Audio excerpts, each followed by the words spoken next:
गुनाहगार छात्र कैसे हो जाएंगे, ये तो सरकार को तय करना होगा कि आप उसमें कौन लोग जा रहे हैं, कहाँ से फंडिंग हो रही है, आप उनको देखिए। लेकिन छात्र अगर पीटे जाएंगे, लड़कियां अगर पीटी जा रही है, तो ये तो सवाल होगा ना। अगर बच्चे तो बिहार के ही हैं, इस देश के बच्चे हैं ना। देखिए, क्या वाकई में उनका जो एक्ट था वो छात्रों वाला था क्या वह छात्रों के रूप में वहां पर आए थे क्या जिस प्रकार से देश के प्रधानमंत्री को गाली दी जा रही है? भाई जब भी आंदोलन होता है, सरकार के लोग आते हैं, पार्टी की तरफ से दलील दी जाती है कि भाई ये लोग बाहर के लोग हैं, और फिर धराशायी हो जाता है। इस देश के छात्रों की बड़ी भूमिका रही है। जेपी के नेतृत्व में जो आंदोलन हुआ, क्या हमने उसको नहीं देखा? क्या वो आंदोलन का स्वरूप ऐसा ही था क्या उसमें सुरक्षाकर्मी को पीटे जा रहे थे? क्या पत्रकारों को मारा जा रहा था? क्या प्रधानमंत्री को गालियां दी जा रही थी उस समय के जिन्होंने आपातकाल लगाया था? हरगिज नहीं। तो जिम्मेदारी भी उसी तरह से सरकार को भी लेनी होगी कि भाई आप जांच एजेंसी को लगाइए और जांच करिए कि आखिर वाकई ये इस आंदोलन के पीछे मकसद क्या है। और जो जांच एजेंसी है वो जांच करेगी कि स्विगी के माध्यम से दुबई में बैठा हुआ व्यक्ति सुबह दोपहर शाम 2-2 हजार पैकेट जो है ऑनलाइन बुक करके कैसे भिजवा रहा है, क्यों भिजवा रहा है। राजनीति भी होती रहेगी और राजनीति अपनी जगह। छात्र क्या करे, छात्र कहाँ जाए? छात्रों का जो मुद्दा है, चाहे वो पेपर लीक का मामला हो, और अब तो कहा जा रहा है कि कई तरह के ऐसे मामले हैं जो सरकार, जाहिर तौर पर नाराजगी तो सरकार से ही होगी ना, विपक्ष से तो नाराजगी नहीं होगी। देखिए, निश्चित तौर पर जो पेपर लीक हुआ वो दुर्भाग्यपूर्ण था, उसमें गुनाहगार थे। उसके लिए प्रधानमंत्री जी ने फास्ट ट्रैक कोर्ट भी बनाया है ताकि जल्द से जल्द ऐसे गुनाहगारों को सजा दी जाए। क्या लोकतंत्र में प्रोटेस्ट करना अब गुनाह हो गया? देश के विषय, देश के मुद्दे, जनता के मुद्दे, छात्रों के मुद्दे अगर होते तो निश्चित तौर पर सरकार से संवाद होता, पार्लियामेंट सेशन चल रहा है, चर्चाएं होती। लेकिन कांग्रेस पार्टी छात्रों के हितों की रक्षा की चिंता नहीं करती। नीरज सिन्हा जो है उसी विकास की गति को, उसी विकास के कार्य को आगे बढ़ाएंगे जो नितिन नवीन जी ने यहाँ पे किया है। नमस्कार, मैं हूं अमित सिंह और आप देख रहे हैं स्वराज पोस्ट। देखिए, बिहार में एक तरफ राजनीतिक बवाल है तो वहीं दूसरी तरफ छात्रों के हो रहे प्रोटेस्ट पर पुलिस लाठियां चला रही है। राजनीति और सियासत को लेकर के चर्चा हो रही है और कहा जा रहा है कि भाई सरकार से लोग नाराज हैं, तो दूसरी तरफ कहा जा रहा है कि नहीं, ये सुनियोजित तरीके से छात्रों की भीड़ में, छात्रों की आड़ में विदेशी फंडिंग लोग कर रहे हैं और विदेशी ताकतों की भी बात लोग बता रहे हैं। इन तमाम मुद्दों पर चर्चा करेंगे। हमारे साथ बीजेपी के प्रभारी हैं, मीडिया प्रभारी हैं दानिश इकबाल जी। दानिश जी, कल की घटना पर हम लोग चर्चा करेंगे। जिस तरह से छात्रों का प्रोटेस्ट था, पुलिस ने लाठियां चलाई और फिर बाकी पूर्व पर भी हम आएंगे, लेकिन क्योंकि छात्रों का मसला है तो पहले छात्रों की बात कर लेते हैं। क्या लोकतंत्र में प्रोटेस्ट करना अब गुनाह हो गया? नहीं, बिल्कुल नहीं। लोकतंत्र में प्रोटेस्ट ही सबसे बड़ा जो है वो मीडियम होता है सरकार तक अपनी बात पहुंचाने का।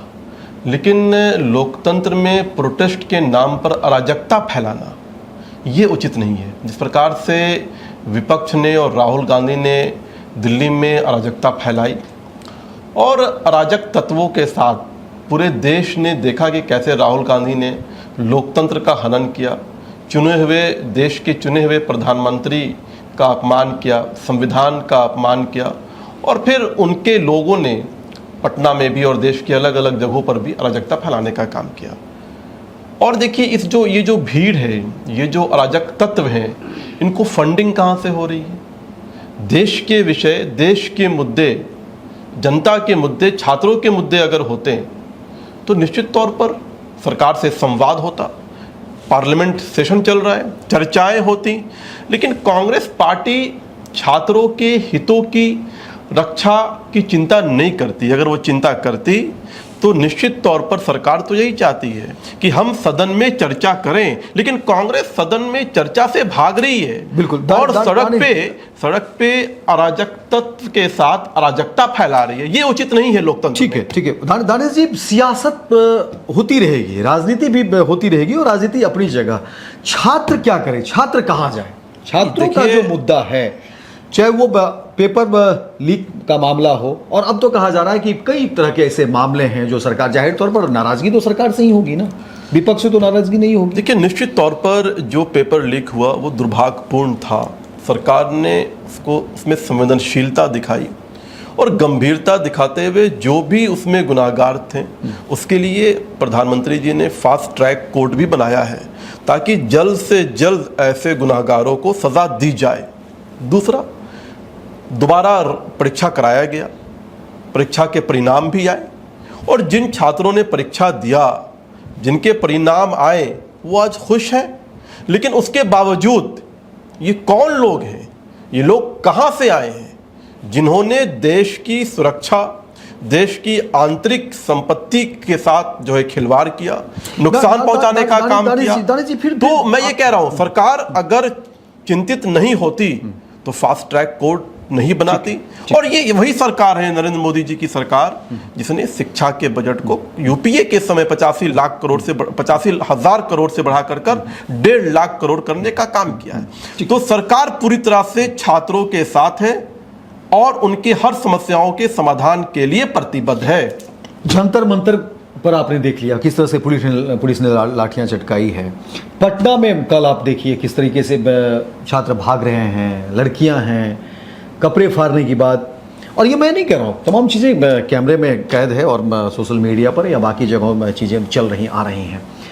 क्या इंटेलिजेंस सरकार का कमज़ोर हो गया है? जब बात हो रही है कि ठीक है सुनियोजित तरीके से हो रही है, तो फिर सरकार के इतनी सारी एजेंसियां हैं, वो क्या कर रही थी? उसको क्या मालूम नहीं थी कि भाई जब ये प्रोटेस्ट होने वाले हैं, ये छात्रों का प्रोटेस्ट है, कोई राजनीतिक प्रोटेस्ट तो है नहीं, तो और इसमें कौन लोग आ रहे हैं, कहाँ से? अगर फंडिंग की भी बात आ रही है तो कहाँ से फंडिंग आ रही है? क्योंकि सवाल देखिए, ऐसे में तो फिर आंदोलन, और आंदोलन ऐसा नहीं, बीजेपी भी तो आंदोलन करती रही ना, ऐसा तो नहीं कि आप लोग भी आंदोलन करते रहे हैं। तो आंदोलन ऐसे में खत्म हो जाएगा ना, सवाल आंदोलन पर उठेगा और फिर लोग प्रोटेस्ट करेंगे ही नहीं। लोकतंत्र में एक बड़ा अधिकार आम आदमी को मिला है कि आप अपनी बात सरकार तक पहुंचाने का, अपना भी कुछ भी तकलीफ हो आप प्रोटेस्ट कर सकते हैं, उसके लिए एक सुनियोजित जगह भी है। लेकिन अगर अगर अगर वहां पे प्रोटेस्ट हो रहे हैं तो ये गुनाहगार छात्र कैसे हो जाएंगे? ये तो सरकार को तय करना होगा कि आप उसमें कौन लोग जा रहे हैं, कहां से फंडिंग हो रही है, आप उनको देखिए। लेकिन छात्र अगर पीटे जाएंगे, लड़कियां अगर पीटी जा रही है, तो ये तो सवाल होगा ना। अगर बच्चे तो बिहार के ही हैं, इस देश के बच्चे हैं ना। देखिए, आपने जो छात्रों पर डंडे पुलिस के चले उसकी तस्वीर तो आपने देखी, उसकी बात तो आपने की। क्या वाकई में उनका जो एक्ट था वो छात्रों वाला था? क्या वो छात्रों के रूप में वहां पर आए थे? क्या जिस प्रकार से देश के प्रधानमंत्री को गाली दी जा रही है, मैं बात कंप्लीट होने दी। जिस प्रकार से प्रधानमंत्री को गाली दिया जा रहा है, जिस प्रकार से पूरे संवैधानिक व्यवस्थाओं पर प्रहार किया जा रहा है, क्या ये छात्र का आचरण ऐसा ही होता है? नहीं, इसे तो और जिस प्रकार से आंदोलनकारियों ने, जो अपने आप को सो कॉल्ड आंदोलनकारी कह रहे हैं, जिसको मैं मानता हूं कि ये अराजक तत्व हैं, और जिस प्रकार से वो तस्वीर भी सामने आई है, एक पुलिस, वो भी इस देश का नागरिक है, एक सुरक्षाकर्मी, वो भी इस देश का नागरिक बिल्कुल है। अगर वो कहीं पे अकेला पकड़ा जा रहा है तो हम सेफ है ना। अगर वो कहीं पे अकेला पकड़ा जा रहा है तो यही जो अराजक तत्व हैं, जो सो कॉल्ड आंदोलनकारी हैं, किस प्रकार से पुलिसों को इन्होंने मारा है, किस पर बेरहमी से पत्रकारों को इन्होंने पीटा है, किस प्रकार से महिला पत्रकारों के साथ अभद्रता की गई है। तो ऐसे लोग जो हैं, जो देश के पुलिस, सेना, सुरक्षाकर्मी, पत्रकारों को भी नहीं छोड़ रहे हैं, वो छात्र नहीं हो सकते। मैं बार बार कह रहा हूं। और जहां तक जांच का सवाल है, निश्चित तौर पर सुरक्षा एजेंसीज हो, सरकार के और भी जो एजेंसीज हैं, वो जांच करेगी, जांच होगी, निश्चित तौर पर होगी कि ये फंडिंग कहां से आ रहा है। दुबई में बैठा हुआ व्यक्ति, क्योंकि देखिए दुबई में बैठा हुआ व्यक्ति स्विगी के माध्यम से, इससे पहले भी कई सारे आंदोलन हुए और कहा गया कि ये विदेशी फंडिंग है, तमाम बातें हैं। और इससे क्या होता है कि फिर आंदोलन पर असर होता है। तो कई लोग तो कहेंगे कि भाई जब भी आंदोलन होता है, सरकार के लोग आते हैं, पार्टी की तरफ से दलील दी जाती है कि भाई ये लोग बाहर के लोग हैं, और फिर धराशायी हो जाता है। तो जिम्मेदारी भी उसी तरह से सरकार को भी लेनी होगी कि भाई आप जांच एजेंसी को लगाइए और जांच करिए कि आखिर वाकई ये इस आंदोलन के पीछे मकसद क्या है। मैंने आपको कहा, देखिए, इस देश के अंदर इतिहास रहा है आंदोलन का, और आंदोलन से ये देश बना है। चाहे वो आज़ादी हो या फिर कांग्रेस के आपातकाल के खिलाफ जो आंदोलन हुआ, बिल्कुल, उसमें भी इस देश के छात्रों की बड़ी भूमिका रही है। जेपी के नेतृत्व में जो आंदोलन हुआ, क्या हमने उसको नहीं देखा? क्या वो आंदोलन का स्वरूप ऐसा ही था? क्या उसमें सुरक्षाकर्मी को पीटे जा रहे थे? क्या पत्रकारों को मारा जा रहा था? क्या प्रधानमंत्री को गालियां दी जा रही थी उस समय के जिन्होंने आपातकाल लगाया था? हरगिज नहीं। इसलिए मैं कह रहा हूं कि ये जो अराजकता है ये लोकतंत्र में स्वीकार नहीं है। और जो जांच एजेंसीज है वो जांच करेगी कि स्विगी के माध्यम से दुबई में बैठा हुआ व्यक्ति सुबह दोपहर शाम 2-2 हजार पैकेट जो है ऑनलाइन बुक करके कैसे भिजवा रहा है, क्यों भिजवा रहा है, कौन है वो लोग, और उसका मकसद क्या है? निश्चित तौर पर जांच होगी। लेकिन हाँ, मैं युवाओं, जो इस देश के युवा है जो पढ़ना चाहते हैं, मैं बार बार कह रहा हूं कि पेपर लीक हुआ वो दुर्भाग्यपूर्ण था, लेकिन सरकार ने दोबारा पेपर को कराया, रिजल्ट आए, परिणाम आए, लड़के अब उसको अच्छे से ले रहे हैं। लेकिन उसकी आड़ में अगर आप अराजकता फैलाओगे तो इस देश के हर एक नागरिक का कर्तव्य है कि उसको अस्वीकार करें। बिल्कुल। बांकीपुर पर हम आ जाते हैं। बांकीपुर में इस बार समीकरण बदला बदला दिख रहा है, क्योंकि बांकीपुर में हमने भी वहाँ कवर किया है, मैं टीम को लेकर के गए थे, मुझे लगता है कि 4-5 दिन वहाँ कवर किए हैं। ठीक है, बीजेपी का गढ़ है, इसकी चर्चा भी होती है, आप लोग करते भी हैं।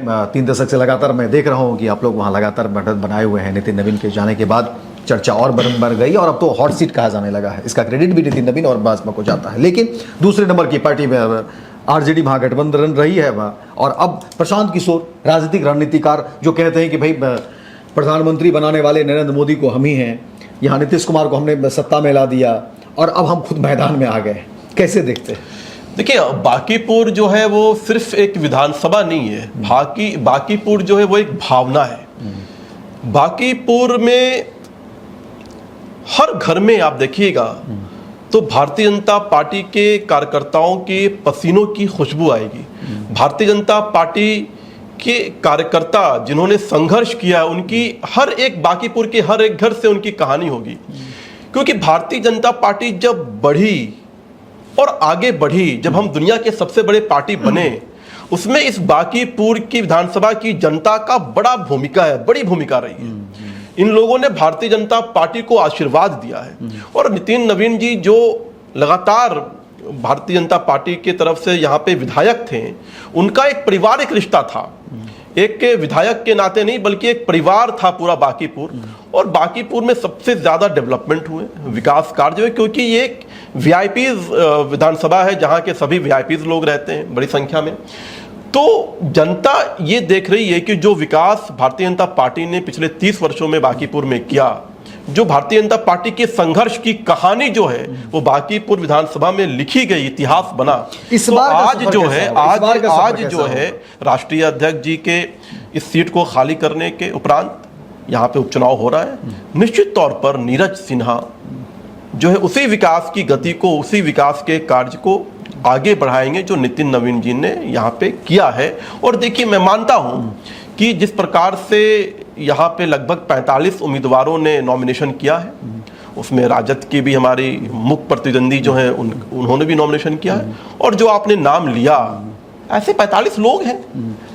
तो हमारा जो मुकाबला है, हमारा जो मुकाबला है, मुझे लगता है कि वो किसी के साथ ही नहीं है, क्योंकि हम कार्यकर्ताओं की जो शक्ति है, भारतीय जनता पार्टी के संगठन की जो संरचनात्मक कार्यशैली है, और एनडीए की जो एकजुटता है, और नितिन नवीन जी के नेतृत्व में जो विकास की गाथा है, देश में प्रधानमंत्री जी की जो योजनाएं हैं, बिहार के लिए जो उनका समर्पण है, कमिटमेंट है, और सम्राट चौधरी जी का नेतृत्व है, और इससे पहले नीतीश कुमार जी का जो योगदान रहा है बिहार के लिए, तो बांकीपुर की जनता पूरी तरह से एनडीए को आशीर्वाद देने जा रही है। रेखा गुप्ता भी ठीक है, पिछले बार 2 नंबर पर थी, और इस बार प्रशांत किशोर से जब हमारी बात हो रही थी, उन्होंने कहा कि भाई देखिए, हमारे डर से ही जब लगा कि भाई प्रशांत किशोर मैदान में आ गए हैं, तो देखिए प्रत्याशी ऐसे ला दिए हैं कि चित भी मेरी पट भी मेरी, अगर कुछ नहीं बनता है तो फिर कहेंगे देखिए प्रशांत। देखिए, डर से जो है अपने इस तरह के भारतीय जनता मैदान पार्टी में के कार्यकर्ता अहंकारी नहीं होते हैं। हम लोग बहुत ही डाउन टू अर्थ थे। चुनाव जीतने के बाद भी दूसरे दिन से जमीन में कार्यकर्ताओं के लिए, जनता के लिए काम करने में लग जाते हैं, और हम अहंकारी नहीं होते हैं। इसलिए मैं कह रहा हूं कि हमारा एक मंडल का अध्यक्ष इतना सशक्त है, उसकी ट्रेनिंग, भारतीय जनता पार्टी के द्वारा दी गई ट्रेनिंग, वो कार्यकर्ता जो मंडल का अध्यक्ष है वो सबसे ज्यादा बांकीपुर के घरों में जानने वाला, पहचानने वाला कार्यकर्ता है, जो बांकीपुर की जनता के दुख सुख में हमेशा उनके घर में रहता है, कहीं छोटे भाई की तरह, कहीं बड़े भाई की तरह, कहीं बेटा की तरह। इस प्रकार का नीरज सिन्हा हमारा कैंडिडेट है, जो बांकीपुर के हर एक घर से वाकिफ है, हर एक घर को वो जानता है। तो इसलिए हमारा मंडल का अध्यक्ष ही काफी है इस चुनाव को जीतने के लिए, और चाहे जो भी हो उसके सामने, जो भी हो, so called political manager, political dealer, जो भी आप कह लीजिए, पॉलिटिकल डीलर जो भी हो, उसको हराने के लिए नीरज सिन्हा भारतीय जनता पार्टी का मंडल का अध्यक्ष ही कंपैटिबल है और कैपेबल है। क्योंकि मैं इसलिए कह रहा हूं क्योंकि प्रशांत किशोर ने, जब हमारी बात हो रही थी, उन्होंने कहा कि देखिए अमित जी, मेरे जीतने से ना तो बीजेपी को बहुत फायदा होगा ना नुकसान होगा या मेरे हारने से, लेकिन हाँ ये जरूर है कि अगर मैं जीत करके जाता हूं तो मैं 242, क्योंकि एक तो मैं जीत के जाऊंगा, 242 जो विधायक होंगे उससे मैं सवाल कर पाऊंगा। अभिषेक देखिए, बांकीपुर की जनता बहुत ही अवेयर है और बहुत ही जो है पॉलिटिकल समझ वाली जनता है। उसे नहीं चाहिए कि ऐसा कोई व्यक्ति जाए जो विकास की कार्यों में रोड़ा बने, बाधा बने, जो भारतीय जनता पार्टी को इतना गढ़ में सेंधमारी नहीं करने देंगे, इतना ज्यादा मैंडेट मिला इस 2025 के चुनाव में, तो वो क्यों किसी ऐसे व्यक्ति को भेज करके नॉनसेंस क्रिएट करना चाहेगी? वो तो चाहेगी जनता कि लगातार जो विकास के कार्य चल रहे हैं बांकीपुर में वो भी आगे निरंतर चलता रहे। 40 एक आखिरी सवाल, 40 स्टार प्रचारकों को आप लोगों ने उतार दिया है एक विधानसभा से। हमारे यहाँ वो, आप ठीक है आप इसको स्टार कह रहे हैं, लेकिन हमारे यहाँ प्रधानमंत्री भी कार्यकर्ता होते हैं, हमारे यहाँ राष्ट्रीय अध्यक्ष भी कार्यकर्ता होते हैं, हमारे मुख्यमंत्री सम्राट चौधरी भी पहले वो भारतीय जनता पार्टी के कार्यकर्ता हैं, उसके बाद वो बिहार सरकार के मुख्यमंत्री हैं। तो इसलिए हम ये 40 लोग हमारे पार्टी के कार्यकर्ता पहले हैं, उसके बाद प्रधानमंत्री हैं और मुख्यमंत्री हैं। पहले वो पार्टी के कार्यकर्ता बने और मुख्यमंत्री और प्रधानमंत्री बनने के बाद भी वो पार्टी के लिए हमेशा कार्यकर्ता ही हैं। और देश में कोई भी चुनाव होता है, हम एकमात्र राजनीतिक दल हैं जो पूरी तरह से हमारे सभी कार्यकर्ता चुनाव में लगते हैं। अस्वस्थ हैं, कहीं इफर्ट नहीं है। निश्चित तौर पर मार्जिन क्या होगा? पिछले बार जो पिछले बार तो जो नितिन नवीन जी की जो मार्जिन थी, मुझे लगता है कि उससे डबल मार्जिन से इस बार हम लोग जीतने वाले हैं। आप देखिएगा जब 3 तारीख को रिजल्ट आएगा फिर मैं आपसे मिलूंगा और मुझे पूरा यकीन है, क्योंकि देखिए हम लोग संगठन के लोग, जमीन पर काम करने वाले कार्यकर्ता हैं और हम लोग हर एक घर घर में जाते हैं, लोगों के सुख दुख में रहते हैं। मैं खुद बांकीपुर का वोटर हूँ और बांकीपुर में मेरा घर है, मैं रहता हूँ, तो इसलिए मैं बहुत आश्वस्त हूँ कि इस बार जनता जो है पिछले बार से डबल मार्जिन से जो है एनडीए को जिताने वाली है। चलिए, हमारी शुभकामनाएं हैं।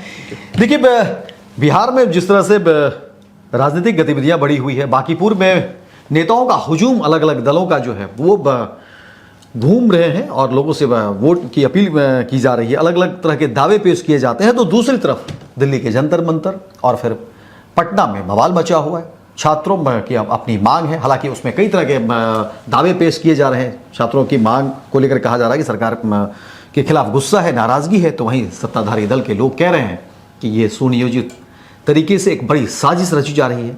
लेकिन बात बांकीपुर चुनाव पर ही आकर खत्म हो रही है कि आखिर इस उपचुनाव का जो है सो रिजल्ट क्या होता है। हालांकि 30 जुलाई को उपचुनाव होने हैं और फिर 3 को अगस्त को जो है सो रिजल्ट आएगा और देखेंगे क्या कुछ चीज़ें होंगी।